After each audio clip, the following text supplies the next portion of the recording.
Armsad sõbrad, soovin teile õnnistatud jõulupüha, Kristuse sündimise püha. On 2 pühakirja kohta, mis on mulle jõuluajal eriti olulised. Kahtlemata võib nendele lisaks lugeda veel palju teisigi, aga need 2 on minu isiklikud nii-öelda lemmikud. Ühe neist leiame kirjast heebrealastele, selle kirja päris algusest, ja teise püha apostoli Johannese esimese kirja algusest. Ma loen need mõlemad teile lühidalt ette.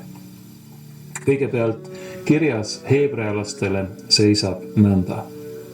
Jumal, kes muiste mitmejaoliselt ja mitmetaoliselt esivanematele on rääkinud prohvetite kaudu, on nüüd päevade lõpul meile rääkinud poja kaudu, kelle ta on seadnud kõigi asjade pärijaks, kelle läbi ta on ka maailmad teinud, kes olles tema kirkuse kiirgus ja tema olemuse jäljend ning kandes kõiksust oma väesõnaga, on pärast seda, kui ta oli toimetanud pattude puhastamise, istunud ülluse paremale käele kõrgeimas taevas.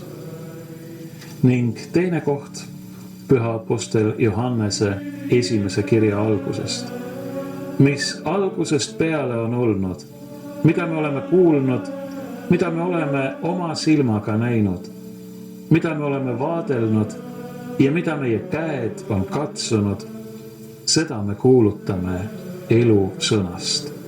Jah, elu on saanud avalikuks ja me oleme näinud ja me tunnistame ja me kuulutame teile igavest elu, mis oli Isa juures ja on saanud meile avalikuks. Mida me oleme näinud ja kuulnud, seda me kuulutame ka teile, et teilgi oleks osadus meiega. Nii kirjutab püha apostel Johannes. Need mõlemad pühakirja kohad kõnelevad meile sellest, kuidas Jumal, kes on üle kõige, kes on kõigest olevast absoluutselt erinev, teistsugune, väljaspool, kõrgem, kättesaamatu, on teinud ennast nähtavaks, kuuldavaks, lausa käega katsutavaks, kätte saadavaks, võime öelda. See ongi jõulude sõnum. See ongi Jumala inimeseks saamise suur müsteerium. Jumal, kes on üle kõige, kes on tõesti kõige kõrgem ja kõige looja ja iseenesest täiuslik, kellel ei puudu mitte midagi, kellel ei ole mitte midagi ega mitte kedagi tarvis, sest ta on iseenesest täiuslik. Tema on pärast seda, kui ta, nii nagu me kuulsime, läbi pika ajaloo on kõnelnud inimestele erineval viisil, prohvetite kaudu ja muul kombel, on otsustanud tulla ise. Ja otsustanud tulla, kuidas öelda, sellisel imelikul viisil, saades ise inimeseks, saades inimeseks nii, nagu meie oleme siia maailma inimestena sündinud.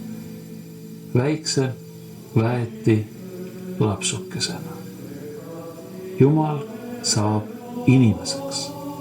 Jumal saab inimeseks esmalt oma ema üsas. Nii nagu meie kõik oleme saanud inimeseks esmalt oma ema üsas. Püüame seda endale ette kujutada.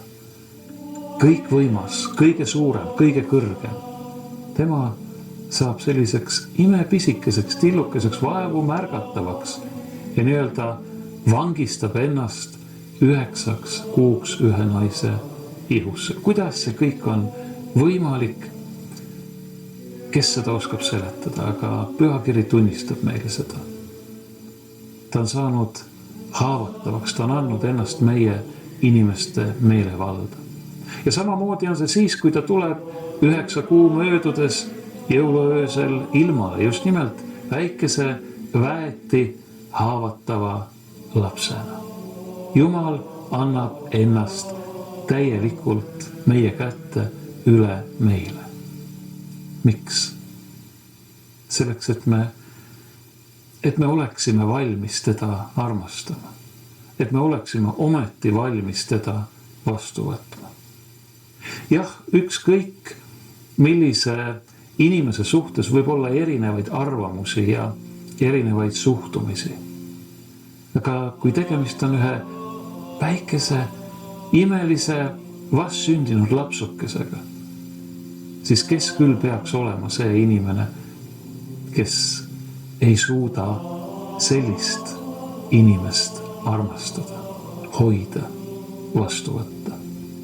Ja me teame, et meie karmis ja kurjas maailmas peavad tihtipeale kannatama ka need kõige väetimad, kõige nõrgemad.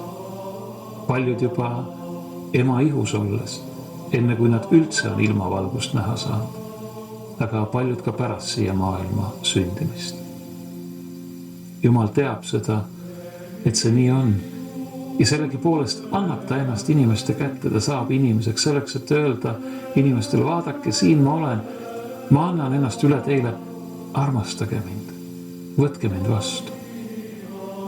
Sellisel viisil kõneleb Jumal meile inimestele. See on tõelise armastuse keel, sest tõeline armastus tähendabki enda täielikku andmist ja seeläbi teise täielikku vastuvõtmist. Jõulumüsteeriumis sünnib see Jumala inimeseks saamise läbi. Ta võtab meid vastu ise üheks meie hulgas saades ja ta annab ennast meile sellisel kujul väikese, väeti, nõrga, kaitsetu lapsena. Aga ta tahab meid vastu võtta mitte ainult seeläbi, et ta on ise saanud üheks meie hulgast, vaid ta tahab tõepoolest ka meid igaüht võtta vastu oma jumalikku igavesse ellu. Ta tahab, et me võiksime kogeda tema armastust juba siin, juba praegu. Ta tahab, et me elaksime selles armastuses, ise seda jagades, see tähendab ise ennast jagades ja teist vastu võttes, juba siin ja praegu. Aga ta tahab, et me võiksime seda teha ka igavesti ja sellises täiuses, mida me praegu ei oska veel kujutledagi. Me kuulsime, kuidas püha apostel Johannes ütleb, et me kuulutame seda teile milleks? Selleks, et teil oleks osadus meiega, et teilgi oleks osadus meiega. Ja ta lisab, jah, ja meie osadus on isaga ja tema poja Jeesuse Kristusega. Ja me kirjutame seda, et meie rõõm oleks täielik. Jumala rõõm saab täielikuks seeläbi, et ta annab ennast täielikult ja tahab meid täielikult vastu võtta. Meie rõõm saab täielikuks seeläbi, et me võtame tema vastu ja anname ennast täielikult üle temale, armastades teda kogu oma olemusega ja selles armastuses rajanedes, armastades ka oma ligimest nagu iseennast. See on jõulupühade sõnum. Seda ma soovin teile kõigile, armsad sõbrad.